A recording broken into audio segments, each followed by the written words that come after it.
Habari wapendwa wangu, karibuni sana kwenye channel hii. Leo tutatengeneza ubuyu huu mtamu hatua kwa hatua. Kwanza utaanza kuweka maji yako kwenye chombo, kisha utamimina sukari na uanze kuchemsha.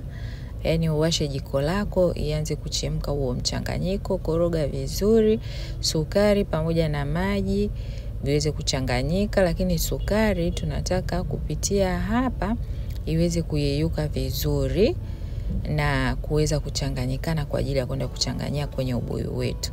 Mahitaji tutakayotumia leo ni huu ubuyu. Jamani, nilimtuma tu kijana, yeye kaenda sokoni, aliopewa ndo huo. Kiukweli haukuwa mzuri sana, lakini ndo huo tumetumia kuweza kuonyeshea jinsi ambavyo unaweza kutengeneza na jinsi ambavyo unaweza kuanzisha kabisa biashara ya ubuyu ikakuwezesha kupata kipato chako kizuri tu, tena kizuri sana. Kwa hiyo anza kwa kuchambua ubuyu wako, uhakikishe kwamba ni msafi, umeondoa uchafu wote na umeweka vizuri. Hapa nimetumia kiasi cha ubuyu wa nusu kilo, ndio ambao nimetumia katika video hii. Kwa hiyo chambua na hakikisha kwamba kila mahali, kila sehemu ya ubuyu imebaki safi, zile impurities zisiwe maganda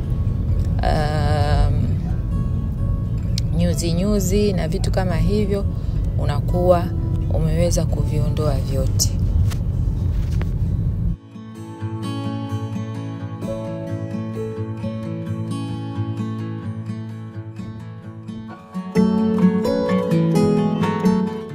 Vile wapendwa wangu, tutahitaji kuwa na unga wa ubuyu katika utengenezaji wa ubuyu wetu. Kwa hiyo hakikisha kwamba ule mchanganyiko wako wa maji pamoja na sukari unaendelea kuchemka. Halafu kitu kingine tutakachotumia ni rangi. Leo nimetumia rangi ya orange, utaiweka hapo, lakini vile vile utakuja kuweka flavor ambayo nimetumia flavor maarufu ya Vimto. Ubuyu mwingi unatengenezwa kwa flavor hii ya Vimto, ni nzuri, lakini unaweza kutumia flavor ziko za aina tofauti. Hapo ndo tunaweka flavor, unaweka kiasi kidogo kulingana na wingi wa ubuyu wako, itasikika tu vizuri. Kwa hiyo unakorogea hapo. Tuna mchanganyiko wa maji, tuna mchanganyiko wa sukari, tuna mchanganyiko wa rangi na flavor. Na hapa utachemsha mpaka uone imekuwa hivi. Yaani kuna bubbles kubwa zinatokea kwa juu.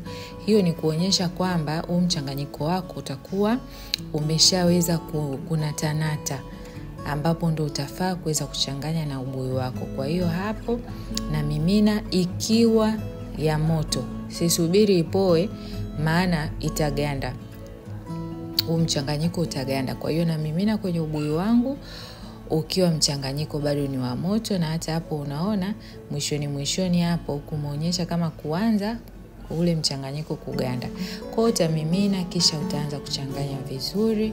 Utachanganya mchanganyiko wako vizuri wa ubuyu pamoja na ule mchanganyiko tuliochemsha, maana huu ndio unatengeneza sasa ule ubuyu wenyewe ambao tunautengeneza hapa kwa siku ya leo. Kwa hiyo utachanganya vizuri.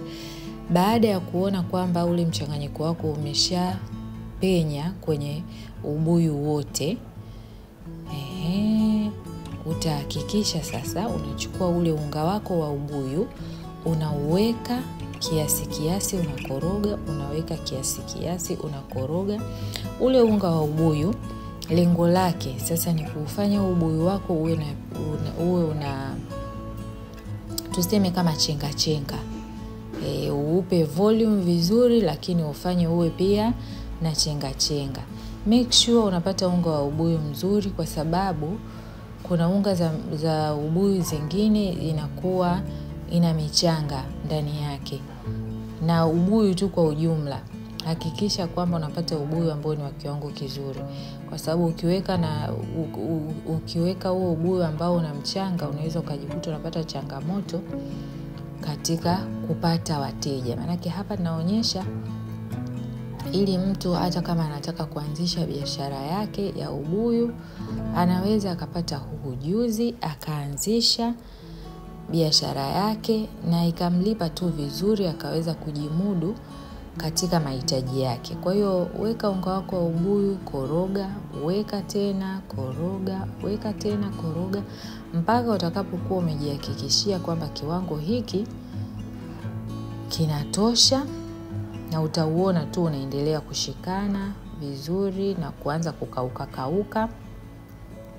Kwa hiyo ukishaona hivyo, ndio ubuyu wako unaweza kuwa tayari. Tuambie kilo moja ya ubuyu kwenye mahali ulipo ni shilingi ngapi, na unatutazama kutokea wapi, ili tuweze kukusalimia na tuweze kufahamu kwamba unapata mafunzo haya kutoka wapi. Kwa hiyo unaendelea kuchanganya hivyo, unaendelea kuchanganya mpaka utakapokuwa umejihakikishia kwamba zile chenga zinatoshea au zimetosha katika ubuyu wako. Make sure kwamba ule mchanganyiko wa sukari na maji na hizo flavor na rangi unakuwa ni wa kutosheleza. Kwa hiyo hapa lazima uwe na vipimo maalum vya kukusaidia wewe kuweza kupata mchanganyiko huo wa maji wa kutosha kwenye kiwango cha ubuyu ulichonacho. La sivyo utajikuta kwamba hauwezi kutosheleza. Baada ya kukoroga vizuri, utaumimina katika chombo kama hivi. Mimi nimetumia sahani kwa sababu si mwingi sana, ili tu uweze kukauka. Lakini hata hapo unauona kwamba umeanza yani umeshikana. Kwa hiyo at the end of the day, huu ndio muonekano wa ubuyu ambao tumetengeneza. Karibu sana, utueleze unatazama video hii kutoka wapi. Tutashukuru sana, tutafurahi, na mpaka wakati mwingine tena, bye.